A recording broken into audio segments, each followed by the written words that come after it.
वर्धनम् ऊर्वारुकमिव बन्धनात् मृत्योर्मुक्षीयमामृतात्।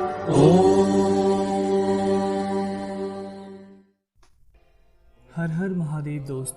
दोस्तों जैसा कि हम जानते हैं, हमारे देश में 5 सितंबर को शिक्षक दिवस मनाया जाता है। इसी तरह संयुक्त राष्ट्र संघ के द्वारा 5 अक्टूबर को विश्व शिक्षक दिवस मनाया जाता है। हम सभी जानते हैं कि शिक्षकों का हमारे जीवन में क्या भूमिका होती है। हमारी भारतीय संस्कृति में भी गुरुओं के लिए विशेष स्थान रहा है। गुरु पूर्णिमा इसका एक मुख्य उदाहरण है। आज हम भारत के 8 महानतम शिक्षकों की बात करेंगे, जिन्होंने प्राचीन भारतीय इतिहास को एक स्वरूप देने में एक विशेष भूमिका निभाई थी। इस कड़ी में सबसे पहला नाम आता है महर्षि वशिष्ठ का। महर्षि वशिष्ठ 7 महर्षियों में से एक थे। महर्षि वशिष्ठ भगवान श्री राम, लक्ष्मण, भरत और शत्रुघ्न के गुरु होने के साथ साथ महाराजा दशरथ के राजगुरु भी थे। विश्वामित्र प्राचीन भारतीय इतिहास में एक अत्यंत पूज्य ऋषि माने गए हैं। विश्वामित्र भगवान श्री राम और लक्ष्मण को अस्त्र शस्त्र की विद्याओं का ज्ञान कराते हैं। गायत्री मंत्र लिखने का श्रेय भी ऋषि विश्वामित्र को ही जाता है।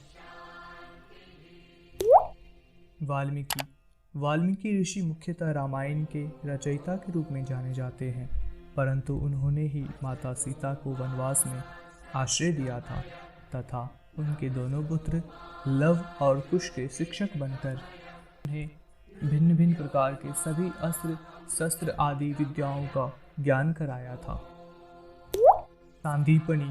सांदीपन अथवा सांदीपनी मुनि परम तेजस्वी तथा सिद्ध ऋषि थे। श्री कृष्ण जी के कंसवध के पश्चात उनके माता पिता ने उन्हें एवं बलराम जी को सांदीपनी मुनि के आश्रम में यज्ञोपवीत संस्कार के लिए भेजा, जहां दोनों ने एक एक दिन में एक एक कला का ज्ञान प्राप्त कर 64 दिन में 64 कलाओं का ज्ञान प्राप्त कर लिया। सांदीपनी मुनि के आश्रम में ही श्री कृष्ण जी का भेंट सुदामा से हुआ था। वेदव्यास गुरुओं के गुरु माने जाते हैं। गुरु पूर्णिमा पर्व भी इन्हीं को समर्पित है। वेदव्यास जी अनेक ग्रंथों के साथ साथ महाभारत के रचयिता के रूप में भी जाने जाते हैं। वो महाभारत में कौरव और पांडव दोनों के ही पितामह थे। भगवान परशुराम जी भगवान विष्णु के 6ठे अवतार थे। द्वापर में महाभारत के प्रमुख पात्र भीष्म, द्रोणाचार्य और कर्ण को अस्त्र शस्त्र की शिक्षा देने वाले एक महान शिक्षक थे। भगवान परशुराम का वर्णन सतयुग, द्वापर और त्रेता तीनों में हुआ है। द्रोणाचार्य महाभारत में एक प्रमुख पात्र थे। वो कौरव और पांडवों दोनों के ही शिक्षक थे। एकलव्य भी द्रोणाचार्य को अपना गुरु मानते थे। उनकी प्रतिमा को सामने रखकर शिक्षा ग्रहण करते थे। भारत सरकार भी खेल क्षेत्र में द्रोणाचार्य पुरस्कार जैसे पुरस्कारों से सबसे अच्छे कोच को सम्मानित करती है। द्रोणाचार्य के सबसे प्रिय शिष्य अर्जुन थे। चाणक्य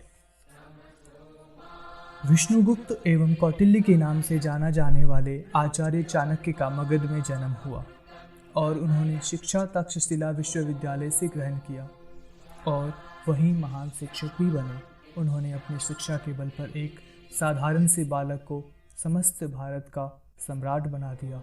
इन्हीं दोनों गुरु शिष्य के जोड़ी ने समस्त विश्व को जीतने की इच्छा रखने वाले सिकंदर को भी घुटने टेकने पर मजबूर कर दिया।